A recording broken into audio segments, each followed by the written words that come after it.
Loveline, coast to coast. Yep, it is Loveline. I'm Adam Carolla. That's Dr. Drew over there. Phone number, 1-800-LOVE-191. Dr. Drew, board-certified physician, addiction medicine specialist, everyone.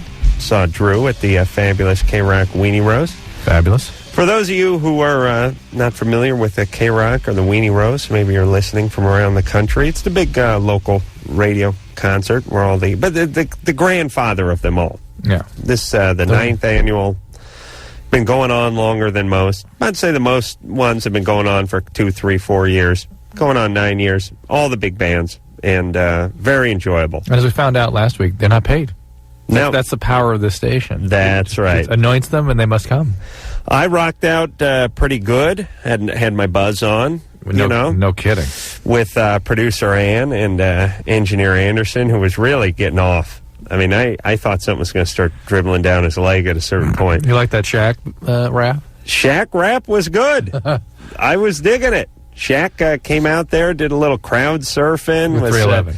Yep, up with 311, circled in the Shaq helicopter, and then came down. Is that his helicopter? I'm sure he chartered it and put a sticker on it. But the point is made a big appearance, Shaq did, at the Weenie Roast. And I was pretty impressed. I thought he was good. I like to hear Shaq using the F word. A lot, which is nice because you see him on those reading commercials and stuff, and maybe I missed it, but you don't hear the F word as much. He kept repeating 3 words. One of them had the F word. One of them was the F word. Let's not take away from what Shaq did. Oh, I know. He flew in a helicopter. No, I think, and I'm looking at Anderson and who's the other one? Ann. Yes, I'm losing my mind. Producer Ann. And I was pretty impressed by Shaq. Yeah. I mean, 311 played great behind him. He came in, he did his thing. The crowd loved it. It kept right in pace with everything else. His energy was great, and it was kind of a treat. Oh, it was neat. Yeah, it was fun. Yeah, I had a good time. And 311 was great, and the Cult was great, and Jane's Addiction was great, and SDP always puts on a good show. You didn't know they were going to be there. Surprise guest, SDP. I'll tell you that SDP, and I agreed with a lot of my friends, which was don't have any SDP CDs, think they're a good band, but don't sit around and listen to them. Neither did any of the guys I went to the show with. Everyone impressed. Very good live show. Yeah, they're good guys. Yeah. No, good band. Yeah. Good live band. Yeah. And actually, everyone was really good. Coldplay was good. I didn't see, if I'm leaving somebody out, I don't want to hurt anyone's feelings, but I didn't see, I had to go refuel. Friends in Lincoln Park? Every once in a while. Yeah. Lincoln Park, in the bio, mentioned Drew as their greatest influence. Or something like that. Whatever it was flattering. Nice. It was nice. Yeah. It was nice when Ian from the Cult wanted to take the big wheeled tripod stage camera and roll it over somewhere. And the guy, and I love a tech. In radio, you get to deal with a lot of these engineers. Not Anderson. He's a rock and roll engineer. But the typical engineer, the guy with the bad mustache and the lazy eye. Not fat, but yet manages to have a gut. That guy? And he don't give a good goddamn who's in the studio. Don't touch the board. Right. He'll chew out. I mean, he'd chew out Ice-T or Kobe Bryant. Julio Iglesias or Frank Sinatra. If he was back from the grave and leaned on the board, a good radio engineer would chew on his ear a little bit. Yeah. Tech guys are all that same guy. We don't care who you are, rock and roll. Look, we've seen them come and go. I got to man this camera. This is my livelihood. So Ian from the Cult was, he was running all through the crowd. He went all the way to the top. The big fat security guys were going nuts. I trying to chase him. He was ahead of everyone. Then he got back on stage, and he started pulling one of the cameras, the big tripod camera with the wheels on it, trying to slide it over. The cameraman wouldn't give him an inch. He started pushing on him. And the thing that was great is Ian pushed him a little, and then he kind of pushed him back. Like, he's like, look, I don't care if there's, 18,000 people watching. This is my camera. And then Ian went away, and then one of the bouncers from the Cult just basically pummeled the guy and threw him into the audience. The cameraman? Threw the cameraman into the audience, which is funny, because it's kind of like, well, technically he should be on stage and he's doing a job, but yet he he did touch one of the guys in the band, so I guess he's got to go. Oh, my God. And it was like a weird delayed thing, too, because Ian and the camera guy went back and forth for, a couple beats, quick volley, and then Ian kind of left him alone, and the guy was sort of back at his camera for a beat, and then the guy pummeled him and threw him into the pit. Oh, my God.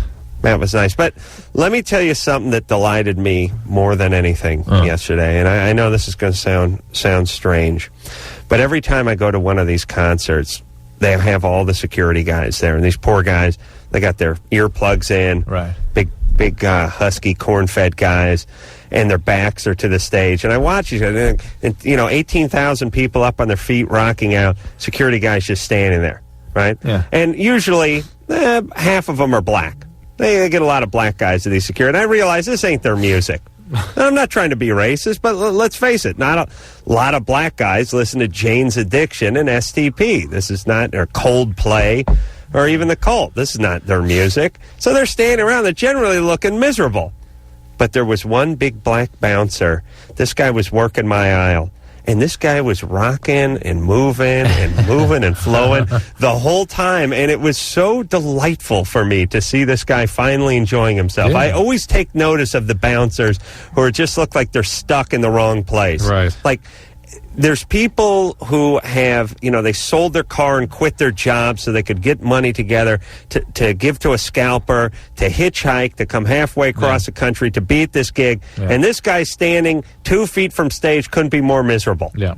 Yeah. And it makes me miserable when I see the bouncers miserable. I like to see a guy having a good time. Yeah, and how hard is it just to kind of... Yeah, give it a little bop. Yeah. This guy was working, Anderson, I don't know if you saw this guy. He was there for the first 3/4 of the concert, 2/3 of the concert. He was working our aisle, standing about 3 or 4 aisles below us to the right side as you face the stage. And he was like bopping and grooving and doing the guitar riffs and stuff. And at first I thought, well, got this black guy into Coldplay? Wow, that doesn't seem like their crowd. But then the next band came around, he was rocking, and finally dawned on me, this guy was just rocking out to everything, and barely checking stubs. People were coming by, it's like passing, smacking them on the back, making it part of like the drum riff and the guitar riff. Eventually, I think they moved him. Did you guys see that guy? Yeah, I saw that guy. He knew all the words, too, to every single song. He knew every song, and he was just grooving. He was like dancing. He was moving the whole time, and people were blowing past him right and left, and he was just like, hey, brother, enjoy. He was like...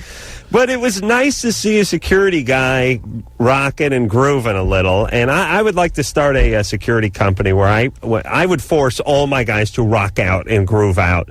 I think the crowd would really enjoy it. They'd be all business when the time came. When it comes time to get down, they get down. But nothing worse than that big fat guy with the crew cut and his arms folded, just standing there on stage, and you're like enjoying, but you're kind of seeing him standing there too, and I like to see him bopping a little. Yeah. Yeah, it was enjoyable. So anyway, right. Great concert. All right, ready to go to the phones? There we Andrew? go. Yeah. Man show on tonight, by the way. Yeah, Comedy Central. When is my thing going to air? Your Man show bit will air in the news season, which premieres a week from tonight. Okay. 10 o'clock, Comedy Central. Sarah? Hey. Hey, you're 17. What's up? Yeah.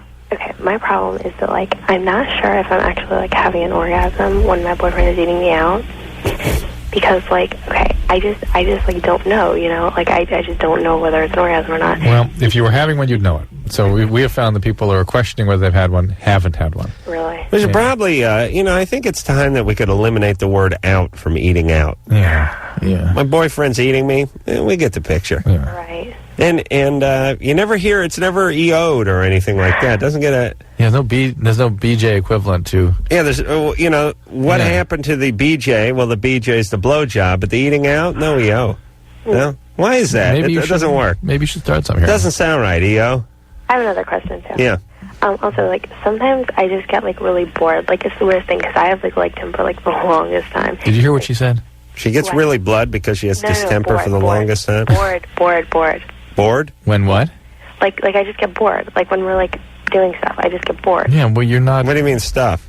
We've basically been doing, everything except having sex, and, I've just been getting... Well, you're not into it. What, are you not into this guy? No, I am so into this guy. Yeah, sure. I really am. She when he's FBing you or EOing you? No, I really am into him. I don't know why I get bored, because this has never happened to me before. Yeah, maybe he doesn't exactly know what he's doing, perhaps. Maybe you're not having that orgasm. That's for sure. But I think he's not even getting near that, though. Well, how do I get near it? Well, you're 17. Are you a virgin? No. Why are you not having sex with this guy? Well, we just haven't had it yet. I think it's going to happen, pretty soon, though. What happened in the past when you've had it? Well, it was with, a long-time boyfriend, and we only did it, a couple times. And you didn't like it too much? Well, I did. I mean, it wasn't as horrible as I thought it would be. People make it sound horrible. So you give it just like a 4 on the crap-o-meter, right? I mean, you thought it was going to be a 7 or 8. This, again, is the difference between men and women. Yeah. I thought it was going to be horrible. Yeah, it turns out it was just Luke bad. Basically. Yeah, and this is, by the way, this is the customer we're trying to sell to in high school. Yeah. The guys. Good luck. Yeah. Good luck. Sarah over here. You know what I mean? Yeah. No way. Listen, you're young. You're not developed. I know. She doesn't sound real connected to herself. She's not connected to herself. She's not connected to him. We haven't heard anything to suggest that she shouldn't be able to. Right. We haven't asked her about masturbating yet. Nah, I don't care. Listen, she likes the guy. She really loves him. Take it slow and just kind of relax and work it out. This could be her workout guy. Yeah, I just get the feeling she needs to talk to some women. I really get the feeling she needs another woman to really sit down and go, hey, this is how this works. This is how you feel. Meanwhile, her friends are lying, saying that they had 150 orgasms. Yeah, but you know what? You probably shouldn't talk to another 17-year-old. She needs to talk to a 28-year-old. Right. Drew, I notice you have a Band-Aid on your head, but it looks like it's made of stained glass. You can just find a regular Band-Aid? Winnie the Pooh Band-Aid. Oh, is that Winnie the Pooh? Yeah. From here, it just looks like a bunch of purple and turquoise and yellow. You know that hatchback in my car? Yeah. I leaned in, looked back, slammed it, tore my head wide open. Really? It hurts so much. You have no adult Band-Aids in the house? They're all novelty children's Band-Aids? Pretty much. It's really quite distracting. I'm sorry. Okay. You got one here? Maybe put on. Dennis? Yeah. You're 20. What's up? How's it going, Adam? How's Good. it going, Drew? Dennis? I have a question for you, actually. I'm a morning after pill supporter. Yay. And I called a local radio station in my area that was doing a talk on it, and they were saying how, they feel it shouldn't be sold over the counter and all that good BS. You know what I mean? Why? They feel that if it's sold over the counter, that the kids are going to abuse it and use it for a contraceptive, as far as, well, we can go out and have sex and then just take this and we won't get pregnant. Yeah, that's ridiculous. But, okay, that's her opinion. Well, what I was wondering, though, is I usually do this, whenever I find out radio shows are going to have talks, I usually call and help you guys out by God bless you. Doing the supporting and all that. Thank you. Thanks, Dennis. And I'm wondering, there's a lot of rumors going around about it as far as, what's the percentage-wise on effective of this pill? How effective is it? It's about 70% overall, but the data, some decent data shows that if you use it in the first 24 hours, it's about 90% effective. In the second 24 hours, in other words, in the first 48 hours, about 80%, and then low 70s for the next, the third day. So it's about 75% overall. Okay, and it does... The morning after pill, I guess another thing they're saying, too, that I don't know if it's necessarily true, that it will, as far as, say if the sperm and egg already meet within that 72-hour period. Right. Will the morning after pill stop the, will it do anything to that as far as? Really nothing. Let's put it this way. It has a theoretic possibility of doing a little something. Okay. The same theoretic possibility exists with the birth control pill used normally. Right. So the same exact probability of it interfering with the implantation exists with the birth control pill taken the way it's always taken. The same theoretic possibility exists with a couple of medications that are used commonly, namely Celebrex and Vioxx, and no one ever talks about getting rid of those medicines based on this. Exactly. So why the F get rid of this one thing that could significantly impact on our pregnancies, unwanted pregnancies, and abortion rate in this country? Why that one? It doesn't make any sense. And we had a woman from a Right to Life organization here who finally admitted that it was all forms of contraception that she wanted to see taken away. And that's a logical argument. I mean, if they want to show their cards and that's really where they want to go, it's that's not logical, but at least it's consistent. It's consistent, yeah. Right. And listen, all the people that argue for all this stuff that you can't understand, you got to take a look at them. There's a reason why they don't want people having sex. They're not getting any. Of course they don't want anyone to have sex. Jackasses. Oh, and look, people that raise a stink about stuff, you'd think, well, look, you spend your life campaigning against abortions. Here's a way to cut into some abortions. You would embrace this with both hands. No, why not? Magically. Oh, they want to argue.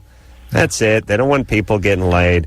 It's look, it's the same with all these environmental retards. Somebody comes up with some genetically altered wheat so it doesn't, they can get more yield and feed the Biafrans, and they don't need as much pesticides and herbicides and everything, and they still now they raise hell about this. Because it's about the man doing something. It's about them raising hell. No, but it's against the man. Right. The man's got to be doing something to me. Therefore, anyone that represents the man must be doing something bad to me because mom, dad, whatever, somebody did something to me when I was 3. Right. And there you go. Listen, all of you, anyone who's ever written a letter, anyone who's ever sued anybody, anyone who's ever had a lawsuit against the city or something, just please kill yourself. Please, let me get on with my life. Please, all you anyone who's written more than 3 letters in their lifetime, take yourself out. Do me a favor, you jackasses. How did I manage to get to 37 goddamn years of age without ever writing a letter? You got a radio show instead. And I'm illiterate. Yeah, that's too. Okay, well maybe we make a good point. Let's just move on. Mary? Yep. You're 16. What's up? Yeah.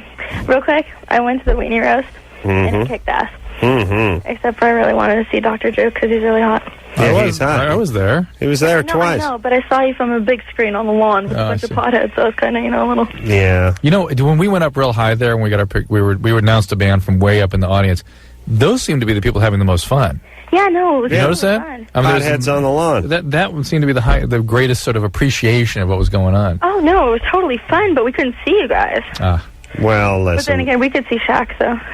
Yeah, you got a good look at Shaq, The right? helicopter practically give you a haircut. Yeah. Yeah, it was really, really low. Very exciting. Is it? I thought, I'm thinking like a parent when I see a damn helicopter. Did they violate some laws or something? I mean, it seems awfully dangerous. Have a helicopter 8 feet above the head of 14,000 people. Yeah, I always wonder how that works. Apparently it does, though. I mean, Nick Morrow, what was his name? Vic Morrow, notwithstanding. Yeah. I don't know how it works either. I keep thinking one of these times this thing's going to fall down and take out an entire crowd, and then there'll be a law. Well, that'll be fine. I'm willing to wait till that happens, as long as I'm not there. Mary? Okay, yeah. So what's your question? All right, so I have a 42-year-old boyfriend. Oh, did you say 42? Yeah. Wow. And I'm What, just out of curiosity, what does he do for a living? He is a... I'll be there in a second. Wait a second. Sorry. Grandma? No, Mom. Oh, Mom. Mm-hmm. Is she there with the Father McConaughey? Huh? No. What does he do?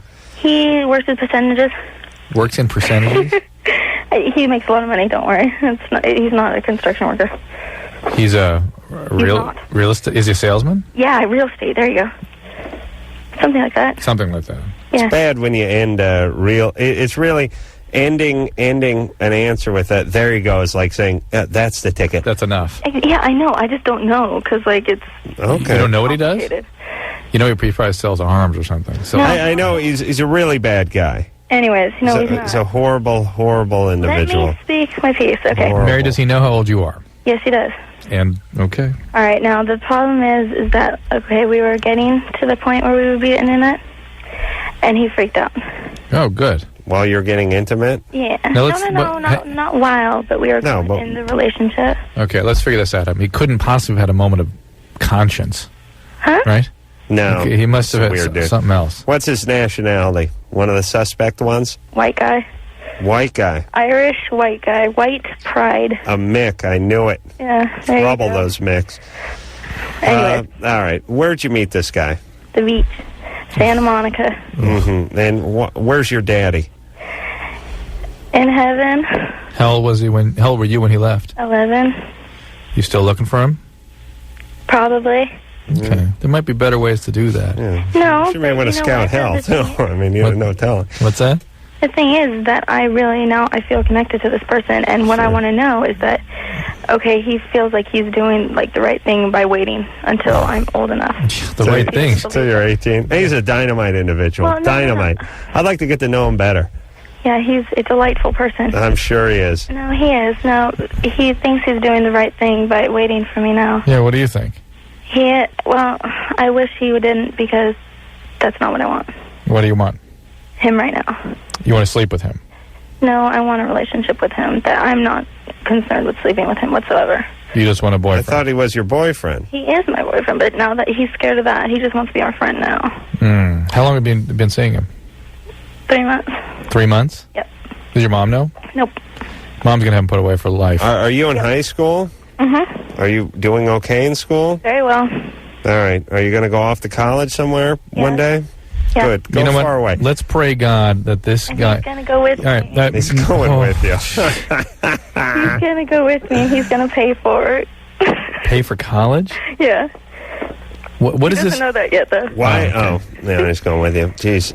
What must it be like? Hey, what about the Easter Bunny and Santa Claus? You still believe in those two? No. What kind of bizarre fantasy or life are you living in?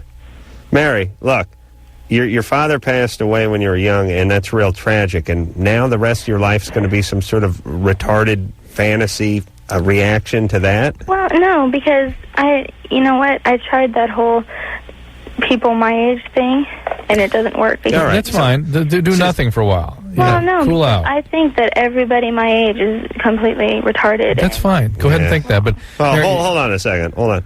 Mary, you're your age too, retard. Yeah, no, I know, it's hypocritical. I don't know. wait a minute. I can't talk to her anymore. I feel very sorry for Mary. I do too. Don't you hear the pain? I feel it anyway. But be That's that as it my may. pain. Yeah. But Mary, here's this gentleman's job who sort of you fused with, that you guys got sucked into this unhealthy situation. His job is to put a boundary down. His job is to not let you do these things you want to do. That's adults' jobs. That's what adults are supposed to do. He is not supposed to collude with you in this fantasy. He's supposed to frustrate you, in fact. And then you go ahead and grow through those feelings of frustration. Learn how to manage those feelings. I bet you some mourning, some feelings of loss will come with that in relation to your dad, frankly. And that will help you grow up and get through these things. If he gratifies this, he's going to keep you stuck where you are now, which is someone longing to reconnect with dad who's gone. All right, I understood about a third of that. That meant America understood about a 16th of it. So, and by the way, you don't like people your age? You're 16. Good. Date an 18-year-old. Why do you got to step into the 40s, for Christ's sake? All right. We'll take a little break. When we come back, we'll answer the question, does masturbation cause hair loss? There's some Colt for you. Colt was really good. I really enjoyed them last night at the Big Weenie Roast. So, we were having a big political discussion during the break. Yeah. I don't know. Yeah, you want to get into that? A little bit. I just want to say that, I heard what Joe Lieberman is suggesting for our Who's country. Joe Lieberman? He's the former presidential candidate, senator, who is going to tell us how we have to live our lives. Was he Gore's vice president? Yeah. Right. I mean, it's the people on the far right and the people on the far left are meeting in the middle in fascism. They're all becoming Nazis. They're going to tell us they know best how to live our life. Well, what's he telling us to do? Every time I hear his name, it's an association with something about how he's going to legislate how films are created, who are able to watch them, what we're able. I mean, all that stuff, all those freedoms that people should be able to judge for their. What occurred to me? Here's what occurred to me. Is what I wanted to say. I spent every night of my life telling people on the radio they drive me crazy because they don't listen to some of the things that are said on this show. They don't know the difference between unhealthy and healthy behavior. But I'm never going to tell them they must do it a certain way. Not in a million years. I would never say. I mean, you might napalm neighborhoods and things just to protect the rest of us. Yeah. But I would never tell people, hey, you have to live a certain way. I'm going to say you're crazy for, just listen. You should learn. You should figure this out. It pains me that you don't. But the temerity of people to stand up and go, we're going to tell you how to live is so wrong. Yeah. It makes me insane. Yeah, I agree. So, yeah. Unless I say it. No, you just what and you that's do. Law. No, you just kill people when they trouble the rest of us. When they restrict the rest of our freedoms, then you have them killed. See? Yes. Yeah, that's a different kind of logic. Paul? Yeah. I have no problem with that. I stand by it 100%. I understand that. I hear about it every night. Go ahead, Paul. Thanks for taking the call. I hope this isn't taking up too much of your precious time with maybe a seemingly inferior question, but I wanted to put it to the master. I have to first cop to the fact that I have a little bit of an OCD problem. All right. I'm convinced that when I'm a little more active in pleasuring myself, the hair starts to thin out on top, and conversely, it seems like I start getting hairier legs, and the rest of my body starts to get hairier. And I know it sounds totally whacked and whatever, but Well, let's examine it a little bit. Hold that's on. my theory. All right. There may be something to it. And also, Yeah. given the fact too that people said with eunuchs, when they obviously never lost their hair, and hence no testosterone and all that. So. All right, hold on. Well, let's comb through this part of the pun. First off, a lot of that extra hair in your legs could be just stuck to the semen that just made it down. That's happened to me a few times. It just mats the hair. Yeah, it never leaves. It's not actually growing. It's cat off the carpet. Stuck. Yeah, it's coming off the cat. Yeah, I see. Coming off the carpet. It's all over the place. Yeah, nice. Okay, what about this?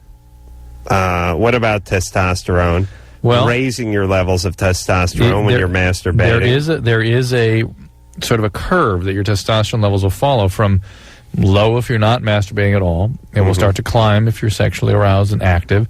And if you're overdoing it, it will start to fall again. So there's sort of an optimal range of maximum testosterone release.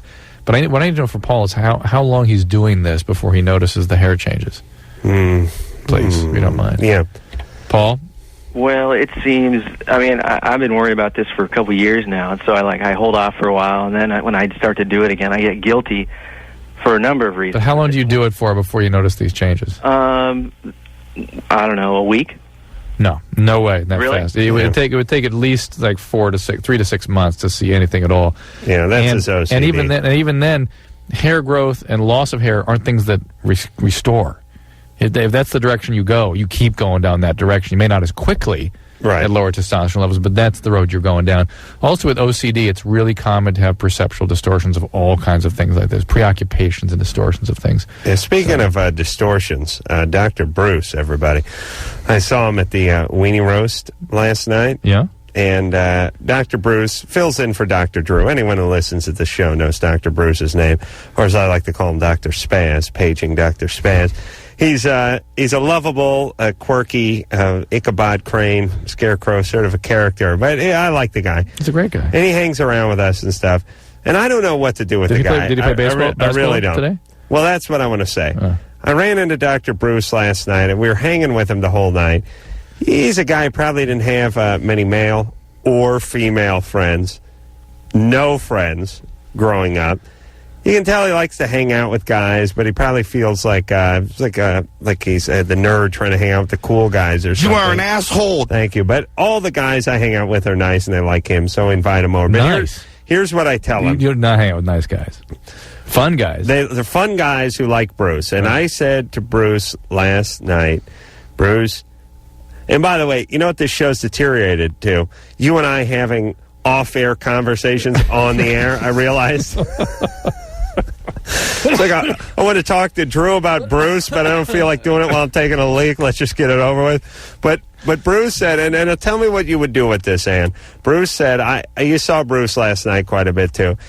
He said, are we coming over to play basketball tomorrow? I said, yes, 3 o'clock. 3 o'clock's when we're playing. And he likes to waltz in about 5:30. He shows up late. He drives all the way up from Redlands. He drives like 100 miles, So I said, Bruce, 3 o'clock tomorrow. He pulls in at 6:35 when we're leaving. Now he's got his truck and his laser, and he's driven all the way from Redlands, and I feel bad, but I got to work tonight. I haven't eaten, and it's 6:30 something, and everyone's leaving. And I just said, Bruce, I told you 3 o'clock, and I'll see you later. You invite him to go to dinner with you? Talk to him for 10 minutes, and then send him back to Redlands. You didn't invite him to go to dinner? No, I feel bad for Bruce. I do. Why didn't you Because I told him 6 times yesterday, 3 o'clock. He shows up after 6:30. He doesn't call. He just shows up after 6:30. And now I'm going home to take a shower and eat. But maybe his plan was to eat with you. Maybe that was his thing. Look, he didn't indicate that at all, and that wasn't his thing. Maybe assertion is not his highest suit. Maybe that's really what he wanted to do. Don't show up 3.5 hours after you expect people are going home. I've had anal sex and I've passed out a couple times. Well, he didn't pass out this time. Oh, all right. Good time. I know you're a nice guy, but my thing is look, tough love. Yeah, I know that's what you were thinking. Like, you're going to punish him for not showing up on No, time. I was thinking. I was just thinking. I'm going home. I don't want to deal with the guy. All right, well, that's different. That's honest enough. Yeah, he should have asked you, "Can I have dinner with you?" And you would have said no. No, I don't have it. But what I mean is, I don't have an ounce of guilt because I told the guy's 3.5 hours late, and I told him 3 times, "Be there at 3."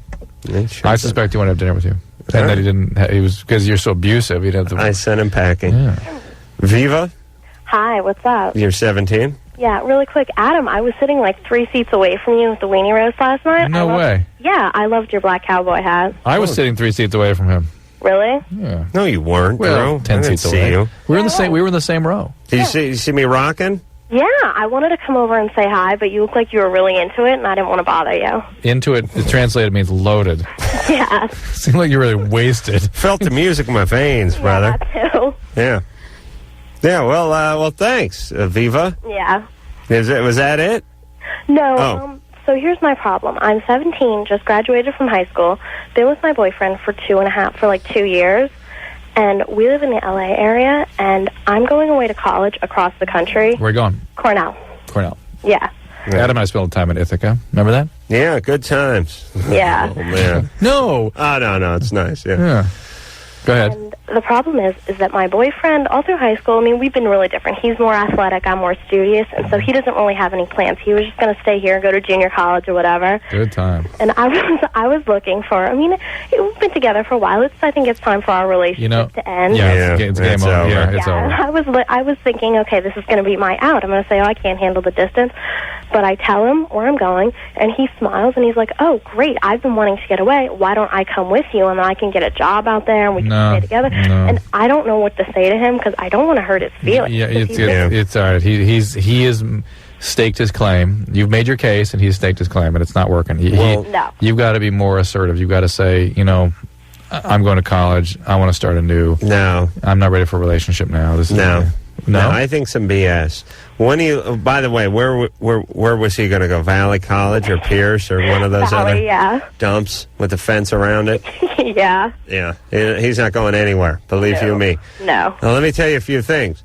Is this guy's a jock? Yes. He's a Valley jock kind of guy? Yeah. He's good looking? Yeah. Because you're not going to find any of those guys at Cornell. No, I know. Like soft Jewish guys covered with hair. Well, Bill Maher went to Cornell. Yeah, Bill Maher's the best-looking guy to leave Cornell. Well. Yeah, you're going to find a lot of guys with moles on their backs. So you may be missing him, too. Yeah. Here's what I say. Let's not ruin the summer. Yeah. Hang out. And She's done, though. She's done, you can tell. You done already? Yeah, I'm done, and I'm leaving in like a month because I'm going to do some summer stuff there, and I want to get acclimated to the area, you know? Yeah. Well, look, if you want to avoid something like really a real blowout barn burner, you can just kind of taper it down, like if it was the volume of a radio, it's like you clicked it down a notch. What do guys do when they do that? Every other day, you click it down one notch, and then you go to Cornell. You tell them, look, let me check out the lay of the land, and then you tell them from Cornell, look, this is not going to work. Well, that's a good angle. That's a cowardly way to go, but I think it's a good way to go. Beautiful. Which is you get out there first, let some distance develop, and then cut it off. That's all right. Okay. But I do think Adam is right. The problem when you start turning the volume down to a 17-year-old male, are you kidding? That's when they start stalking. Right? All right. Well, oh my God, talk about different worlds. He's stuck in the valley. She's going to Cornell. All right, we're going to take a little break. When we come back, we'll speak to Josh, 14. For a couple of months, he noticed that he has had bad body odor. Wants to know what's up with that after this. Hi, this is Tracy Lords, and you're listening to Loveline. Yeah. I'm Adam Carolla. It's Dr. Drew over there. Phone number 1-800-LOVE-191. I'm pointing to Ann because she's going to tell me what guests we have upcoming in the next few weeks.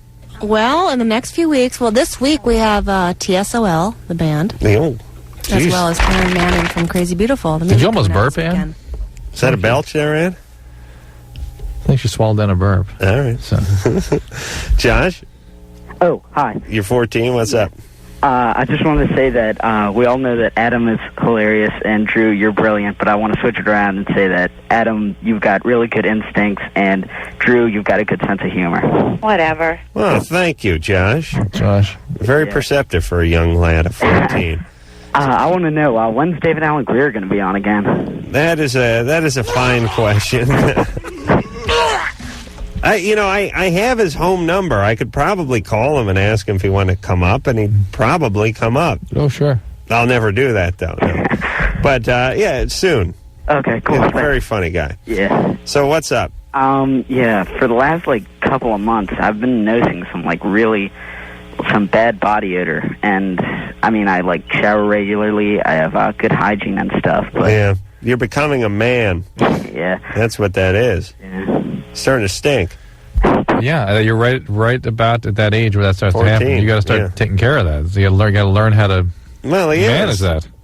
Yeah, no, you got to shower more frequently, use deodorant. What was that last word? I know he has to, and then I know for you that's a stretch. Are you using deodorant? Yeah, I'm using deodorant. I'm showering every day. After spray, what are those aftershaves and stuff? Cologne. Yeah, do what I do. You just mask it with some cologne you got somewhere at some golf tournament or something. Hey, if you're, some guys got the funk. Yeah. You may be one of those guys. What's your nationality? I'm white. I'm an Irish. Aha, another Mick. I knew it. Yeah, Mick's not normally it's not a stinky race, the Mick's, Drew. But, fine. Maybe you got it. And just pile on the deodorant. Yeah, it might also be something else. It's that my butt, it's as big as me. No, I'm just kidding. Do you have anything weird about your diet? No, not really. Nothing weird. Okay. Well, that's just, I think that's your gateway into manhood. I think so. People always talk about pubic hair and voice change and, putting on muscle and all that, but you start stinking.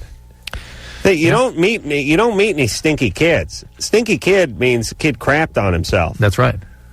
You don't meet any 9-year-old that's got some funky BO going. Speaking of that, did we were out at this concert and a large group of people, hotter than hell day. Yeah. There's some funk going on. People were coming up to us and stuff. Did you get some of that? Yeah, I got a little. Some of the women too. That kind of surprised me. Oh, really? Yeah. It's like, hey, whoa. Well, you're not drinking enough beer. You start drinking, you don't sweat. Pardon the pun. Those kind of details, you miss out the little nuances of life. Wow. It was like, whew. Yeah. I'm not sensitive to that stuff. Where was the smell coming from on the ladies? Upstairs? Upstairs, yeah. Oh, okay. Mark? Yeah. You're 14. What's up? All right. Well, basically, I've known this girl for about 6 months. Mm-hmm. And, I started a band with her. And, I go over to her house about twice a week. What kind of band? Like a rock band. How old is she? She's 15. Okay, what's the question? What's the name of the band? That's the question. Well, we haven't come up with a name yet. Oh, okay. Very good. So, you guys are in the band together? Yeah. And, her boyfriend graduated, and he's going to Europe for the whole summer. Mm-hmm. So, I wanted to, make a move. Her boyfriend graduated what? High school? High school, yeah. Mm-hmm. The older guy. Yeah. Right. All right, and I wanted to know how to go about doing that. How much in love with him do you think she is? Well, I think she doesn't really like him anymore because, he went to Europe for the whole summer. So she's mad at him for leaving? Yeah. That's good. A little rebound action here. Sometimes, though, that makes them, they sort of harbor something. They're going to show him until they get back. Show him what? By going out with someone else. Yeah. Well, so be it. But then when they get back, that's what they're doing it for. Oh, he's 14. That's a million years away. The end of the summer. What, Mark? He's going to college. Ooh, ask her out to a movie or something. Just go do something with her by herself. That's all you got to do. Hey, you guys are in a band together. This is going to be a layup. Maybe go to a concert together or something. Look, when you're in a band and there's females in it, you get to nail everybody. Yeah. I mean, the idea. Yeah, like Fleetwood Mac or the Mamas and the Papas. That was the idea. Yeah, it happens every time. Don't you watch those behind the music things? Everyone has sex with everybody. Drugs, sex, and rock and roll. Yeah, but like the some hot lead singer, some Stevie Nicks type or Deborah Harry or something like that. Michelle Phillips, beautiful blonde, young women. They bang the toothless bass player. Yeah. So it's a good reason to let a chick in your band. You're fine. Just ask her out.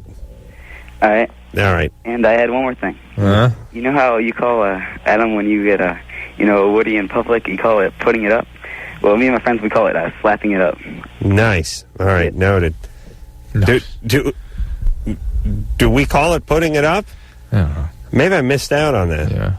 Are people calling it putting it up? You're talking about bringing it up to try to get it to go down.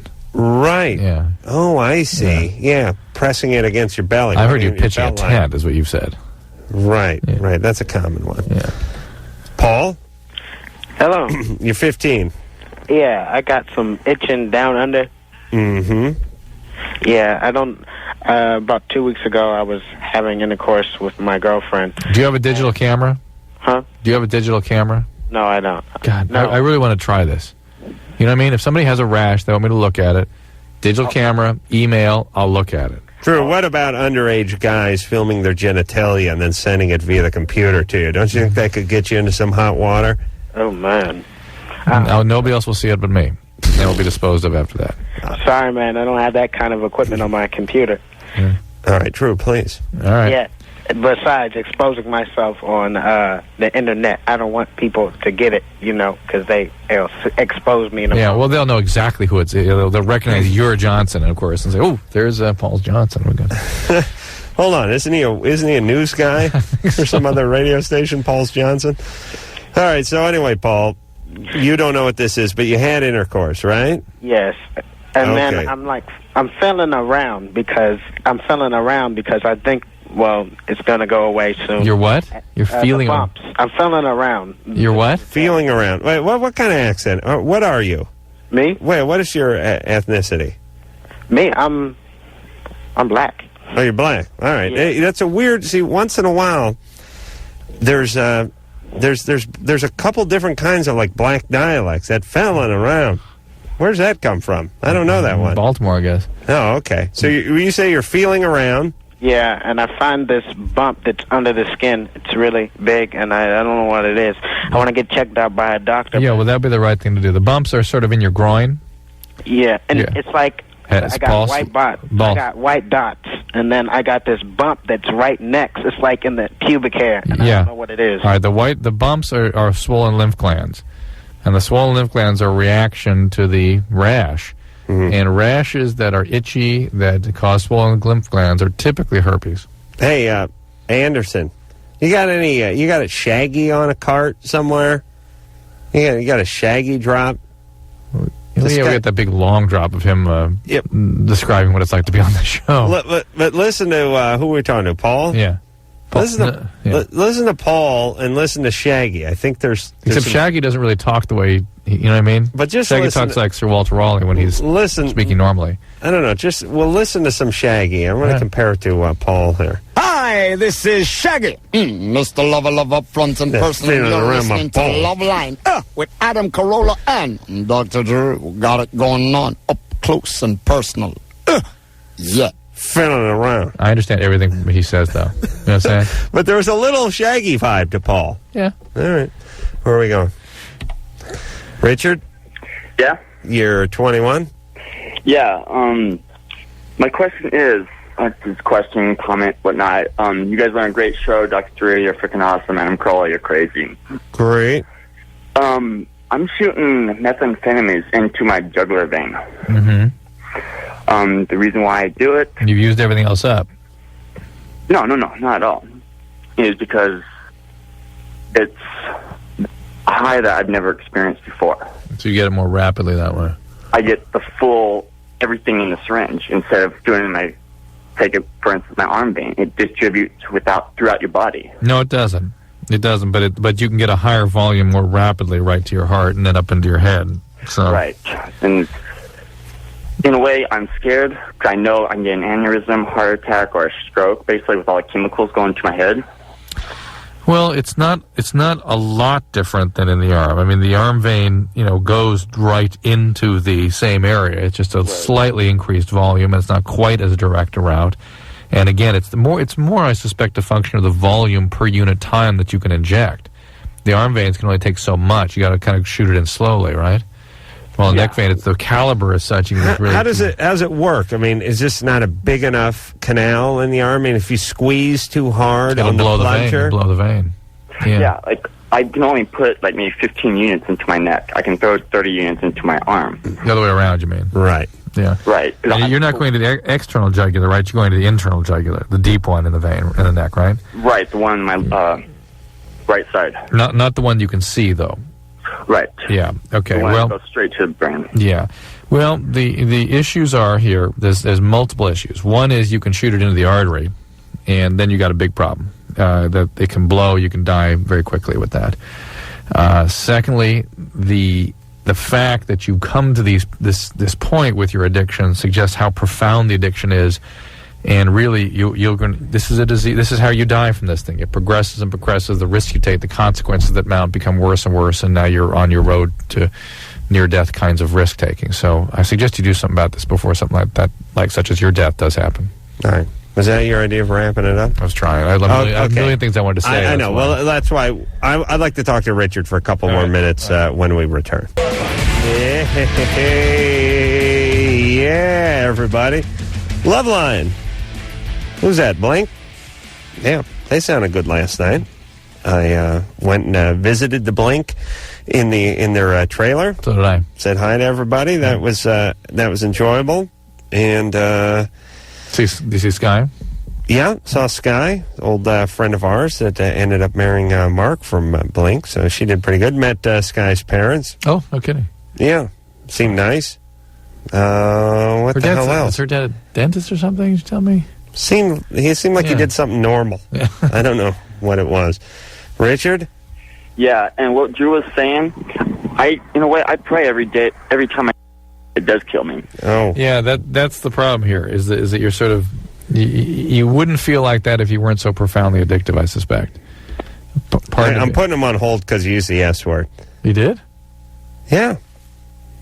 He said, I pray every day that when I do S like that, it kills me. Well, didn't hear it. You know why? Because he used it in a nice context. Yeah, so gentle. He wove it poetically into a statement, whereas most of the time we get the people going, I was effing my girlfriend. Right. Yeah. So, I'll get him back now. Right. Well, that's all right. Well, this meth is a horrible, horrible drug. Yeah. What I'm wondering is why you don't consider treatment. Actually, I had 18 months. You had 18 months of sobriety. When did that 18. end? When did that end? It ended February 23rd. Of this year, of 2001. Right. 1 year before my 18th month. And was meth the drug always? Yes. Okay. Why not get back on the horse a little bit? You can. You know you can do it. You know what needs to be done. Go ahead. The word never freaks me out. Never what? Never doing meth again. Right. I mean, I have to do it day by day. Even a couple hours right now is freaking me out. Yeah, I know what I need to do. I own up to it. I'm a junkie. I'm an addict. I mean, but that's the biology is what's freaking you out. The biology of being without this thing that you crave so profoundly. And that settles down with time, as I'm sure you remember too. Yes.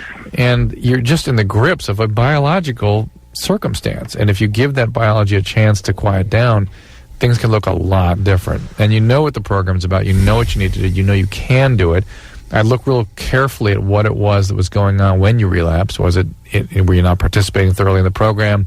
Were you depressed? Does that need to be dealt with? Certainly with this drug, just the depletion of the chemicals in your brain caused some real serious depression. Did you not care anymore? Was there a relationship that triggered this off? And this time, don't think, oh my God, recovery doesn't work because I relapse. Get back into the program, look at what happened last time, and do it a little bit more thoroughly. All right. Good luck, Richard. George? Yes. You're 27? Yes. You Asian? No. No. Wow, you had a quick answer. Yes. Yes. What's up, George? Hey. Oh, I'm sorry. I didn't even realize that in the air. Hey. Hey. What's up? How are you guys doing? Good. Hi. Okay, I'm an American. How are you? All right. I'm an American. I'm an American. I'm not Asian. White American for Adam. Hey. So he knows. Hey. Okay, I'm a white American, mixed European background, and I'm dating an Asian woman. Good times. Yeah, she's from China. She's 24. I'm 27. Mm-hmm. The problem is that everything has been going very good, and we're both very interested in having a serious relationship with each other in the future. We've been dating about 5 months, and the last couple of months we've been intimate a few times. The only problem is that the only position she will have is the rickshaw position. Oh.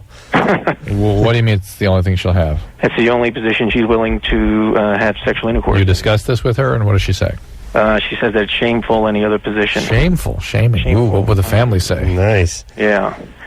She's come from China only 4 years ago. I'm her first American boyfriend. She had one Chinese boyfriend only for about 4 years, and that's the only method that they use was missionary. And she thinks that maybe Americans do other things differently, but she didn't think that it was correct. Ooh. Shameful. Shameful. So my question is there a way that I can get her to maybe experiment a little bit and try just a different position or two? Well, you're going to have to... Is she... Well, I got a few questions. Mm-hmm. Do you like Asian women exclusively? Only recently do I think that's true. Who is number one? You like Minka? I'm sorry, I couldn't hear you. Minka, number one Asian big boob queen? No. I see. Interesting. Claims to like Asians, yet does not like the number one Asian big boob queen by the name of number one. Asian big boob queen. Truthfully, I don't even know who she is. Oh, now you're making the Buddha cry. Oh, okay. That kind of talk. Do you like the Asian culture? Yes, it's pretty nice. Are you? Have you been there? No. Do you read books on it? No, I've worked amongst Asian people. Right, you into forms of martial arts and that kind of stuff? You watch? No, not one of those guys. No. Okay, I'm just trying to get. I'm trying to get a feel here for George. And it's not all just about Asian women, but lately you dig the Asian ladies. Right, but this is the only Asian girlfriend I've had, and I'm not interested in any other one. I love her a lot, and I really like to life with her, but I'm afraid that I might be bored down the road if this is the way it is. And she said it's going to be this way until she's 70, because we discussed it one night for a couple hours, lightly laughing about it, but she would come back and be serious. And what's going to happen when she's 70? I don't know. Break it out. He gets to hit her doggy. It's in her 70th birthday. It's going to be great. Here's my concern about this, George. Let's say you overcome her in a moment of passion and you spin her around and get what you want. Yeah. And she finds it a miserable, shaming, unpleasant, painful experience. What will you have accomplished? How is that going to somehow gratify you? Not going to work too well. Yeah, unless she wants, I would think, unless she really is into it and wants to do it and is with you, what the hell? What are you doing? Do you think there's a way, though, that a person that has this mindset, do you think they would ever change on their own? Is there a way that I can get them to gently change, or not? Or is that something that may not happen? Well, here's what I think, George. It's going to take time if it does. I don't think you're going to change her in the bedroom. I'm saying you need to nail her in the living room. No, I'm saying that the more she becomes Americanized, the more she falls in love with you, the more your sort of cultures interbreed and mingle, the more she will loosen up in the bedroom. Don't you agree with that, Drew? This is an overall thing. Yeah, she's new to this country, relatively new. Yeah.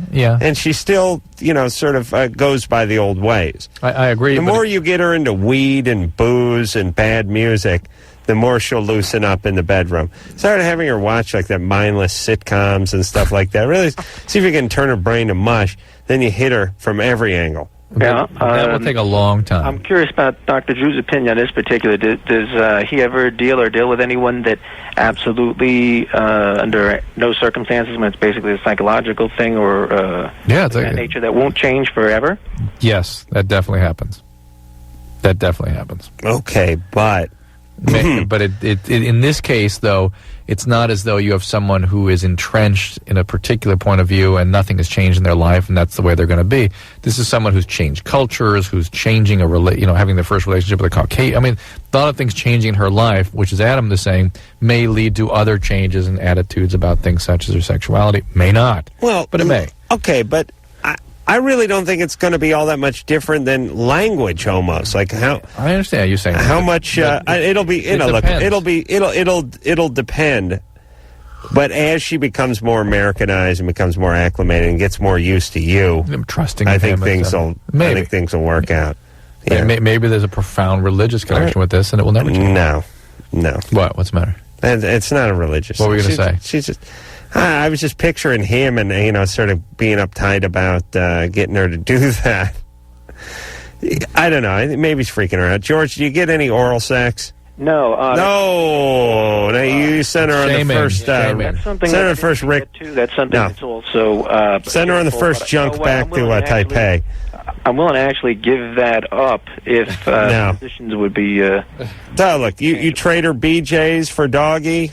Yeah, I don't know. You might as well sell your soul to the devil. I didn't know it was this bad with the oral sex. No, I'm sorry, Adam. Are you okay? Yeah, I know this troubles you greatly. Mental note, cancel trip to China. Jesus Christ. Stop. Cut it out. Hey. Here, listen, all you screwballs. You're getting laid. You're in or you're out with the getting laid nonsense. You might as well give the BJ and do it in every position. What the hell? Oh, man. Yeah, I like some of the things it's done to the women over there, shaming them all the time. It's great. It's like, hey, Hop Sing, yeah, another cold one. And they run. That's good, but then you get in the bedroom, it's no good. Yeah, the shaming goes both ways, as it were. Yeah, bad times. Nick? Yeah. You're 14. Yeah. What's up? I want to know if I can get any diseases from, licking my girlfriend's toes. You get an athlete's tongue. It depends where she's been walking. I just hope you clean her feet before you do this, yes? Oh, yeah, she cleans her feet and everything, but, Yeah, you need, ritualistic cleaning. You need, real serious cleaning. Yeah, I'm very serious. Glutaraldehyde. What? Nick? Yeah. What are you doing to her feet? You licking? Yeah, just mostly toe sucking. Toe sucking. Does she enjoy it? Yeah. She does? She tolerates it. Yeah. She tolerates it, right? Whose idea is it to do it? Mine. Yeah. Because even the both ours answers means Nick. So when Nick says me, it's really it's 1,000% Nick now. Do you have any other weird preferences or dislikes? No. Christ, at 14, this is you're way down the road to hell. I mean, believe me, Nick, this is not going to get better. You're going to be these guys you hear about on the news that were caught stealing women's shoes at bus stops and stuff. That's going to be you. No. Are you having intercourse with her? No, I'm a virgin. You're just licking feet. Sure. Are you religious? Yeah, sort of. What does that do for you, just out of curiosity? I don't know. But sexual? Do you masturbate to it? No. No? Are there other parts of her body that you like? Well, just the normal. Not anything weird. Are there parts you don't like? No. Are things you're afraid to touch or get near, that kind of thing? No. What are you doing with this girl? I don't know. We just hang out a lot. She listens to my band play and stuff. And do you make out with her? Yeah. Do you kiss her with your tongue? Yeah, occasionally. Occasionally, but yet you're sucking on the feet. Yeah. And what about the boobs? You grab those? No, not much. Why not? I don't know. Not into that? No, not really. More into the feet? Yeah. What else are you into? I mean, not on her, just in general. Well, yeah, but... No, in general, what are you into? I don't know, her. I mean, kind of sports, that kind of thing? What are you talking about? In general. I'm more musical. Music. What kind of music? Punk. Punk music. You a lot of piercing and leather? What? What do you look like? You got a lot of piercings and tats and stuff? Yeah, I have a few tattoos. 14. 14? Really? Yeah, I have a couple, and then I have, my tongue's pierced. 14. What happened to you? Something happened? Oh, yeah. No. Oh, come on. Come on. I don't think so. Nothing? Where's Daddy? He's at home. Where's Mom? She's at home, too. They never were kind of aggressive with each other, or you? No. Your mom never stepped on you? No. No, it had to be. There's something up. Hello? Yeah, he hung up. Oh. Yeah. I guess, Either of those bogus. You know what I mean? Because it wasn't fitting. It wasn't fitting together. You pansy! Or he didn't want to tell us about these things. Yeah, well, did you believe the couple of tats in a tongue piercing? Yeah. You believe that part, right? Yeah, well, he either is telling a good story and just couldn't complete it, didn't know how to go all the way through. Right. Or he didn't want to tell us what really happened. Yeah, seems like it wasn't fitting. It didn't fit. Getting a little hot in the kitchen. Yeah, listen to all you screwballs. We will make it, if you're going to lie, make sure things fit. Yeah. Okay. Good times. Jay? Yeah. See, Drew, sometimes you get on me and people get on me for abusing the callers, but what about every 50th one that's a bogus call? Aren't you glad I abuse them in advance? Sure. It's worth it. All those other 49 that you abuse is worth it. That's right. Think about it. I always feel good. I always feel satisfying. I would say I call a guy a retard and a screwball. Great. Jay? Yeah. You're 18? Uh-huh. What's going on? I was wondering if there's any known side effects of taking Special K, and if it shows up on drug tests. It can, although it's not routinely screened for, and it's addictive. And and I can only tell you I have noticed mood disturbances and some subtle personality changes in people that do a lot of it. But like what? Well, like we're using for many months, like two, three times a week. Somebody who's done it 3 or 4 times, no, I don't think it's going to hurt anybody in that way. Although it is a general anesthetic and does have significant risks associated with it being administered at all. Is it the one where you take too much and you just go into cardiac arrest or something? You could. I misspoke. It's not a general anesthetic. It's what's called a dissociative anesthetic. And it's an anesthetic. If a person, how much of it takes, how much to kill you, that you don't want to take more than that? No, it's you know what I'm saying? there's no such number. There's no general. I mean, I'm sure there's a number that after which everyone would be killed, but. Well, I was talking to Bruce about this last night. Special K, GHB, is that the same thing? 2 different things. 2 different things? Maybe I was talking about GHB. Yeah, GHB is a little different. Relaxant. GHB, you take 1 capful and you're flying high. And that's you take GHB. 3 and you're dead. Right, exactly, that's GHB. GHB is very hard to dose. Right. So we don't know about Special K. In terms of that kind of problem, that's not the big problem with it. So what's the big difference between GHB and ketamine as far as the high? Ketamine is out-of-body kind of experience. It's dissociative. You go, traveling through space without really being there. GHB is like alcohol. You're intoxicated. You're Think over that K. Sign me up for the K, Drew. Where do you get that stuff? I don't know. Who makes it? It's an anesthetic. It's been around for a long time. It's used for animals, used for adolescents sometimes. It's a pharmaceutical? Is that where people make it in their garage? It's pharmaceutical. I don't know where they get it. I don't know how they administer it either. I don't know if they snort it or take pills. I don't know what they do. Is powder form or pill form? I don't know how they take it. Want to ask him? Ask him. Let's find out. Where was he? 3. Oh, Jay? Hello? Hey, Jay? Yeah. How are you taking it? You can either inject it or you cook it and snort it. Snort it. Cook it into a powder? Yeah. So it's a liquid. Cook it from a liquid into a powder? Yeah. Right. And there's different people that make it. Some of the stuff I got was Fort Dodge, I think, is I don't know if they make other medicines or whatever. Yeah, it's some people get it from Mexico and smuggle it across the border and whatnot. It's a dangerous drug. It's a dangerous drug. No. Hey, listen. All you guys that are, 15, 16, 17, 18, and you're cooking up stuff, come on, guys. Get yourself a goddamn 6-pack of Mickey's and go to the park. I've never seen Special K. You're cooking stuff up. You're injecting stuff into your neck. You're snorting stuff. Well, that's addiction. You're not supposed to do that until you're, 19 or 20. Whatever age, it's addiction. I've never seen Special K used by a non-addict, in my experience. Oh, yeah? Yeah. I'd like to try that one, though. Well, that might bring me to be the first one. No, it might make me conclude what I've always suspected. Drew thinks I'm an addict just because I can, I'm what you call a heavyweight. You know what I worked out last night? I was explaining to somebody today how to maintain the buzz. It's taken me damn near 20 years to really work that out. You know what I'm saying? Without going too far, without being one of the people that was vomiting and peeing themselves in the bushes there. Well, think about it. I mean, it's always funny when, I assume that everyone has heaved because of alcohol at least 25 times. I'm always amazed when guys like Drew tell me, they did it twice or something, and then Ann has a shocked look on her face when I said it.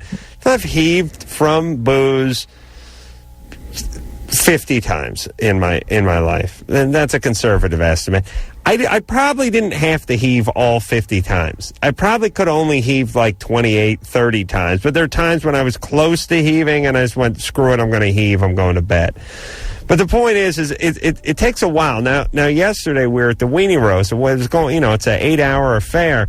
You got to figure out how to work that buzz, because you got to get a nice buzz on to really enjoy yourself and tilt a few beers and all that kind of stuff. But you don't want to peak at 2:30 and be, up chucking in the shuttle bus on the way to Irvine Meadows. The other thing you'd hate to do is you'd hate to be totally sober at like 9 o'clock or when Jane's Addiction is out on stage. What do you do? Well, this takes years. It's taking me skills. It's a subtle art form. It's like origami. It's good that we're taking lots of time on the radio to help help people negotiate that skill. It's nice. Well, I'm sending an important message to the kids, which is I used to, when I was 17, 18, 19, 20, 21, 22, 23, 24, 25, 26, 27, 28, 29, 30, I would just, I'd just keep drinking. I'd be totally wasted, and some guy'd ask me if I wanted a shot, and I'd say, bring it on, and where's the next one? And then end up heaving. Don't you think that some of that, though, was driven by the fact that you had sort of a social anxiety problem? That you were trying to deal with these very anxiety-provoking intense social situations, and you were still awake? You know what I'm saying? No. What are you talking about? Anxiety-provoking social situations? I was at a party. I think a lot of binge drinking is sort of social anxiety. Really? Maybe not for you, but I think a lot of people. It's a peer pressure. You just go, yeah, bring it on. I want to be cool and drink. And the other is, this situation is overwhelming. I got to just keep going. Well, in Tijuana, getting loaded at a strip club. But now you're anxiety. Now you're out of Carolla. About that. You've got, what I mean. You can negotiate these things more easily without being completely intoxicated. Who was I? Rob Goldman back then, or back who then? Was I? Yeah, Ron. I think it was. Right. Yeah. Wait a minute, is that the guy O.J. killed? Well, there's Ron Goldman. Oh, wait, that's his dad. Here we go. Figure this out. The point is you learn how. No, it was not an anxiety riddled situation. I was just stupid. Now I work it out. Have a beer every 25 minutes. You maintain a nice buzz throughout the day. All right. Had a good time. Time for break. All right. Do we got to? When we get back. When we come back, we'll speak to Christy, who's 31. She likes her toes to be sucked. Why did we bash that last caller? After this. Hi, this is Dexter and Noodles from The Offspring, and you're listening to Loveline with that asshole Adam Carolla and that guy that's full of himself, thinks he always knows what he's talking about, Dr. Drew. I hate that guy. I could do better than that guy. Oh, speaking of assholes. Hey, Drew, into the mic, please. Asshole spoken. I had to let a little burnt offering go Drew's way. That's bad, right, Drew? I let a great fart go during the break. Starts laughing like a maniac. I love a good fart. Yeah. That was a rare one for me, Yeah, interesting smell too. Not like the others. Yeah, very special. Yeah, sort of. I should label that one. Give it a name. Like pitchers have their different pitches: screwball, curveball, slider. Yes. That was different. It was a little bit of a slider. Yeah, change up. Slider. Okay, whatever. Got you.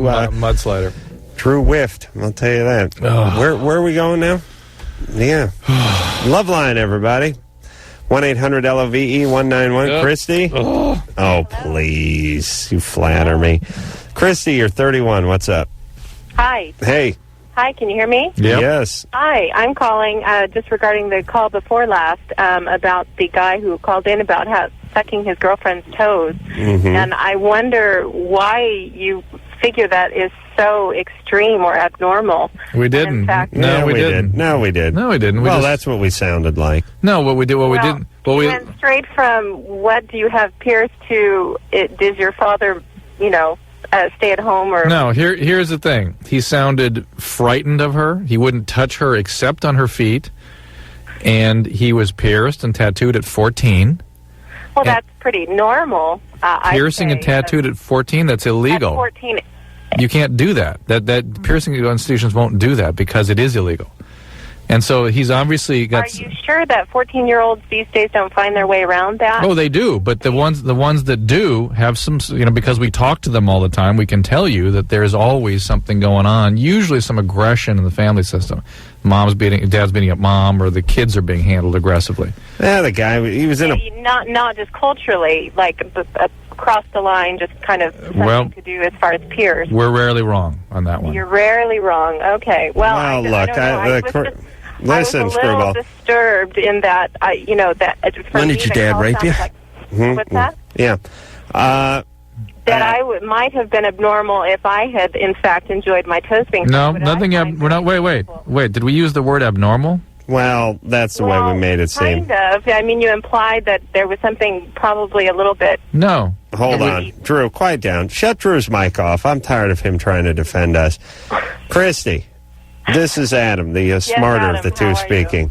I'm fine, thank you. Fine. And you? I'm great. Great.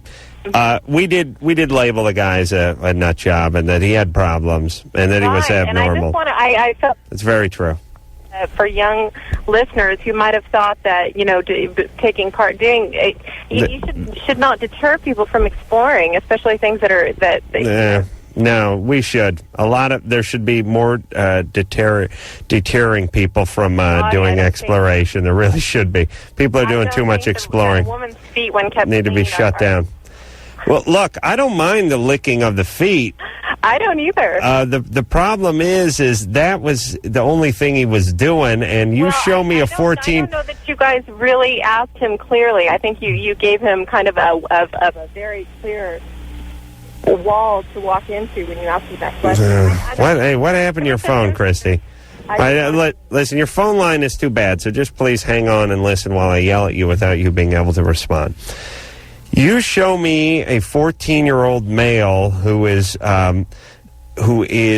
weaving past the boobs to get to the toes, and I'm going to show you guys got some issues. I'm not saying the guy's a homicidal maniac. I'm not saying sucking toes in and of themselves is a bad thing or makes something wrong with you. But this guy had issues. Now you take it also, he's pierced and tattooed at 14. I mean, that takes some energy to do that, man. You've got to have energy. And something wrong with the parents. And he had a weird vibe to him. And when I was asking him about, do you make out with her? And he was like a little unclear on that. Yeah. What about the boobs? He was unclear on that. He was clear, no. He didn't want that. No. He wanted the feet. I'm telling you, the guy has energy and issues. That's what we were getting to.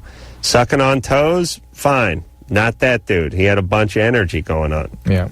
And listen, all you free spirits out there, whatever weird actions you're into, that's the person you are. Yeah, it's fine.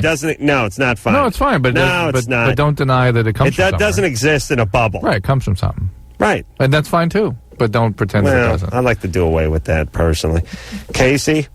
Yeah. You're 23? Casey, hang on one second. This is back what I was saying before. We're not telling anybody how to behave. No way. No way. But we're being driven crazy by the people like Christy who don't look at what really happens that make people behave in certain ways. Look at what motivates it. Yeah. That's right. Thank you. Go ahead, Casey. Yeah, my question is to Drew. First of all, Adam, you rock. Drew, you rock. Thank you. Casey, what's up? I've been suffering from depression for a really long time. Mm-hmm. It's just getting really bad in the past, few years. You've been treated? I went in for treatment a few times, and I just pretty much gave up on the whole idea. How many times did you go for treatment? Well, it pretty much all started when I was about 8 or 9. Mm. And I went in for treatment. They put me in a mental hospital there. Okay. That was for, they said, attempted suicide, which it was, and I was just cutting on my wrists and all that. At age 8? Yeah. Mm. And, my childhood wasn't all that great. Evidently. Yeah, abuse and all that stuff. Mm-hmm. Right. But I was doing fine from the time I was 14 to about 16 or 17. I moved out to Simi Valley and from San Diego. Yeah. When I was 14. And smoked a lot of pot, drank, partied, everything was cool. Well, that may be why your depression got worse, though, right? Well, I think, it's from the meth, when I was messing around with the meth and the cocaine. Okay, so that sort of precipitated more depression. Yeah, that pretty much just, like, spun my chemicals into, like, okay. You know. Have you been treated for your addiction? Oh, yeah. I just called it quits because I did not want to go down any further than I was. What I think that happens to addicts when they stop doing their drugs, if they don't replace it with a process like recovery, they get really depressed. Yeah. So one of the things you could do is get in a program of recovery, and that might help support your mood a little bit. Yeah. That's How what about it's designed that? to do. I mean, that's one of the things. That's one of the things you can do, Casey. You can do that. Go to CA, AA? Yeah, go to NA. Really, you were a meth addict. Yeah, well, I tried that stuff, and I don't know, they're just a bunch of dry drunks. Did you get a sponsor? Well, I was going to, and I just dropped out. Never. All right. Well, you haven't done any recovery if you haven't worked with a sponsor. Yeah. Okay, so you haven't. The speed. I mean, all I do now is drink because I. There we go. Well, your mood. There's no way your mood's going to go anywhere until you get the addiction treated. Hey, Casey. Yeah. This is Adam, the one who rocks. Yeah. As well as my rocking partner, Drew. Here's what I hear Drew saying. I hear you saying. On one hand, you're talking about doing a lot of work in terms of your depression, but on the other hand, you're not really doing that much work. Right, when I tell you what you need to do, you want to take issue with that. And Casey, this depression, it's really, you'd be better off having a leg amputated than to go through life depressed. Oh, sure. And the only way to get through it is a fair amount of work. I mean, you're going to have to go to work on it. And you got to be prepared to do that. You've got to give your brain a chance to be completely substance-free. You've got to support that with a program of recovery. And then after you've managed to do that for a few months, if the mood is still through the floor, that's the time for medication. And don't expect that you go into the doctor and the medications that you walk away feeling good. You have to go back regularly for a long period of time and continue to get it monitored to get that properly dealt with. All right. Let's talk to Emily, who's 15. Emily? Hey. Hey. Well, my, thing I wanted to talk to you guys about was, it's mainly a concern for this friend I have. She's 16, and she's just, really, really promiscuous, and I'm, really afraid for her health and also her sort of, just her self-esteem. Well, Christy would have us believe that she's just a free soul exploring. Adam, what do you think? Shouldn't she just explore? Yes. No, Drew's mad at our 31-year-old Christine. I don't like her either. Well, look, all right. I know it's not, I know it's not a hip or popular angle to take on things, but when people act out, they're acting out for a reason. It's not just because they're Ponce de Leon out looking for the fountain of sex, or they're free spirits, or they're wild spirits, or who are you to tell them what they're doing is wrong? I don't care what they do. Let's just understand what gets them to do it. That's Let's be realistic about it. I wish we lived in a world where all those behaviors were healthy. Wouldn't that be fun? Yeah, like your 16-year-old friend who was banging the bejesus out of half the guys in the senior class. Oh, good. Was doing it because she just likes sex. Yeah, great. Good for her. I don't think that's really just make sure she wears a condom. It's not it. That's the point. She's got something going on, and when she probably was abused in some way sexually. Yeah, I think that, I agree with you. That would be, a great world if, that's just what it was just for fun. But, I think it's from, just depression from all the drugs she's done. And okay, so she's an addict also. So this may be sexual addiction, too. She's been, she's doing a lot better. She used to be pretty bad, but now she's doing a lot better. But also, it's just, I don't know, I just really fear for her, just, mental health. She's 16, right? Yeah. And she's been with how many guys? I think in the last 2 years, she lost her virginity when she was 14. She's done about 50 guys. 50 guys in 2 years at 14 to 16. See what you can do as a female? There's no stopping you. Yeah. Take over the world with your vagina. Okay, what drugs was she doing? Well, she's pretty much down to just, smoking weed and doing E, but she used to do, acid and shrooms and, all right. Well, she needs treatment, Emily. She is doing things that is quite damaging to her brain development. She's engaging in behaviors that really indeed are risk to her overall physical health, and it's because of her mental health. There's something very seriously going wrong here, and it may just all be addiction with a smattering of abuse or addictive family system here, or maybe sexual abuse at some point, but it needs to be treated. And I agree with you. You have right to be concerned, but you're not going to be able to change this. All you can do is get her to someone who can treat her. All right. We got to take a break, but Aaron, you're 14? Yeah. You want to know how you should put your hands down your boyfriend's pants? Make the first mood and stuff. The first mood? The move. Oh, the first move. Okay. Hang on, Aaron. Okay. I'm an expert at letting people put their hands down my pants. Is that letting or begging? Begging people to put their paying people to put their hands down my pants. So I'll explain how that works after this, all right? Okay. All right. Yep, Loveline, everybody. I'm Adam, that is Drew. Let's get back to the phones.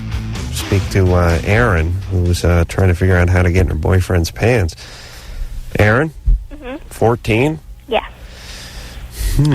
See, I think a male's perspective on this is, I don't understand the question. Yeah. You understand why? Yeah, but how old is your boyfriend? He's also 14.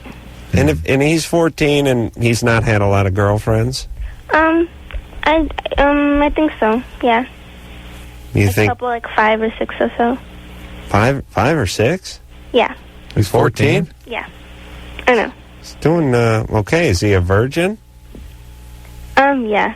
He is? Yeah. Good. Well, how far have you two gotten? Just making out. Making out? Yeah. Why just keep it right there? Really? Yeah. You want what do you want to do for him? Just I don't know. I really, really like him a lot. Sure. It's all right. Yeah, and I don't know. I just want to, I guess. Well, when you're making out, what stops you from going to the next level? Me, cause I kind of have like a guilty, like I don't know if I should or shouldn't. And then, how long have you been with him? For a while, like 8 months or so. Huh. So how old was he when you first met? We were. He was 13? Yeah, 13. You had 5 girlfriends? 5 or 6. Yeah. Yeah. Really? How's that work? You have a couple in the 6th grade and a couple in the 7th, and there you are? Or how's that work? I don't understand it. I don't know that, and I don't know how the guys work. You ever see those guys on those dating shows, and they're like, Bob says he's currently dating a handful of women, but nothing serious. Like, what does that mean? Like, there used to be one, I think it was like Love Connection or something. Bob usually dates 5 or 6 times, 4 or 5 times a week, but nothing is not in a serious relationship. I was always like, how's that work? What do you have 3 or 4 different women that you date? And what do you mean date? What are you doing? Just buying them dinner and then leaving? Or are you getting like a hand job? Or what's the agreement? And by the way, how many dates have you been on that it's not progressed? And what are they saying about it? What are they doing? Yeah, I never know how that works. Aaron, on the other hand. Another thing I don't understand is that, like, I'm, like, all his friends and I guess, like, everybody I meet, they're guys. They all find me, like, really attractive, Mm-hmm. And I just don't really, I guess, know why it's happening too. Like with, you don't think, when I'm trying to do it to him, I don't understand like why he's doing that when like so many guys like me or whatever. He doesn't seem to find you as attractive as the other guys. Yeah, and I don't know if could that be it. Well, look here's what's going on. He's 14. He's nervous as a guy. There comes a time, and or he's an idiot. You know what I mean? He's just you're passionate man. No, he's 14. There comes a time in a man's life when biology kicks in and nerves be damned. There's a biology that's pushing this thing along. I don't care. Yeah. You know what I mean? Yeah. But at 14, and there's guys that are 14 that are well into that biology. Personally, when I was 14, I would have been a little freaky. Yeah. Not sure what was going to happen. Yeah. Figuring here's an opportunity for me to screw something up. Right. Sounds good, but on the other hand, Yeah. Where am I going with this? What's going on here? Yeah, I'm going to somebody's going to catch me. She's going to pull my penis out. I'm going to break wind when she yanks on it. Be like a rip cord for my anus. He's 14. That's what it is. And as a guy, you can't say, hey, I'm not ready. Let's not go there. Slow down. I'm feeling insecure. I'm feeling a little unsure of myself. No, you have to have the bravado. Like, no, I want to, but come on. You make excuses. Right. Guys are nervous at that age. Yeah. And 12, sometimes 13, it's not really an issue. And at 16, 17, 18, it's not really an issue because the biology's kicked in. But there's that kind of no man's land, 14 and a half, 15, where things aren't really... And there's tremendous variability in their sort of biological equipment at that point. Tremendous. Right. So just take it slow. Don't beat yourself up. Yeah. And it'll work its way out. Carrie? Kari. You're 15? It's Kari. Oh, Kari, sorry. What's up? Hello. Hey. I'm a huge fan. I listen to you guys like every night. Thanks. My friend the other day was telling me about how her sister, I guess, gets a shot in the stomach and... Not in the stomach, but yeah. Well, I don't know, in the abdomen, I guess, or somewhere, and it stops her period from... No, it's not in the stomach. It's not in the abdomen. She gets a shot in the rear end. Oh, really? And it's Depo-Provera, and it's good for 3 months. And for the first 3 months, she'll bleed virtually the entire time. Mm-hmm. And then every shot thereafter, the period kind of shuts down. Why the rear end with the shots? What's wrong with the arm? What? Well, it's the volume. The volume it can cause abscesses and things, and this is a lot of meat on your ass. It can take a nice syringe full. A volume, an oil-based thing like Depo-Provera, and you can take the birth control pill also without taking the week off. You can take them in such a way that you don't have your period. That's something that people are doing these days also. Okay, why are you worried about getting rid of your period? What's the deal? No, my friend was telling me about it, and I thought it sounded kind of fake. No. Well, the part about getting the shot in the stomach. That's wrong. Yeah, I knew that there was something you could get somewhere else, but I thought the stomach sounded kind of weird. So you were half right. Also, I had another really quick question. Mm-hmm. All right. I remember when you guys had Nick Carter on, like about a month ago or so. Right. Hold on, who's Nick Carter? One of the Backstreet Boys? Yeah. Okay, yeah. Yeah, and you guys re-aired it a couple times. Okay. I never really heard the whole thing, and I'm a huge fan, and I was wondering if you guys were ever going to air that again. I didn't think you would. Anderson? No. No? No. You're not? All right, we going to line 5? Is that what you want us to do? What is this, Anderson? Line 5? All right. All right, Karen, we're not going to re-air it. But keep listening. Kari. We may. I mean, Kari. That's right. We're not going to re-air it, but listen, we might. Well, I just thought, let's do some good radio. All right. Here's Brent. I just took a listener and told him to really beat it. Right. You know what I'm saying? Yeah. But if I give him a glimmer of hope, we'll keep him going. Brenda's 39. That's right. Brenda? Well, he may actually be back on the show himself. That's right. Hi, Brenda. Are you there with me? We're here. I'm Brenda. All right. I'm 40 years old. I was with the same guy 16 years. I've been out on my own a good 60 years. Right. And I don't date or anything. Mm-hmm. And my daughters, I had 2 daughters in 1 year. One in February, one in December. 2 kids in 1 year. And I've been out on my own 5 years, 5, 6. 5, 6, right. I've been... What's your sign? I'm a Cancer. My birthday is in 2 days. Yay! Woo! 41. Big 41. I'm going to be 40. Oh, big 40. Sorry. I know it. You started celebrating a little early here. Yeah. So, good times. What do you do for a living? I work for an excellent restaurant. I'm a waitress. I've always been a waitress. What kind of food? What kind of restaurant? Uh-oh. You farting? Can't hear you. What kind of food? Wow. California cuisine with a Mediterranean flair. Yeah. What were the specials tonight? We got some halibut and some salmon. Mm-hmm. You're using a ham radio to broadcast to us? What is going on? Right. Yeah. Halibut and salmon. How's that prepared? With lemon dill sauce and polenta, whatever. Is it the Red River salmon, or penny pasta if you want it. Oh, over a bed of penny pasta? Yes. All right, I'm going to have the salmon, and I like it cooked a little. I don't like it poached, where it's kind of raw. Oh, God, have I been through this with you. Drew's going to have the baked halibut. I just realized you are the pain in the ass in the ordering when it comes to fish. We have some curly fries with a side of ranch for the table. We don't serve ranch. Okay, Roquefort, what do you have on tap? What we have on tap is Sierra Nevada. That's nice. I like that. Yeah. Alaskan Amber. Oh, wow, that's it. And that Okay. I'm going to have the Sierra Nevada.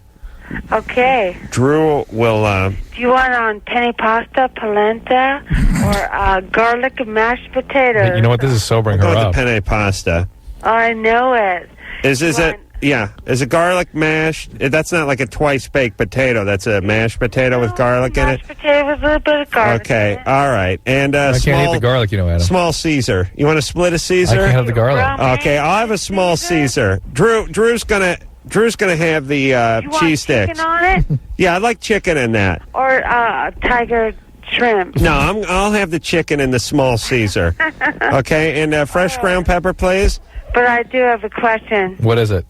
I've been celibate for 5 years. I'd link to that. Yeah, 5 years. Right. Where do I find the right guy?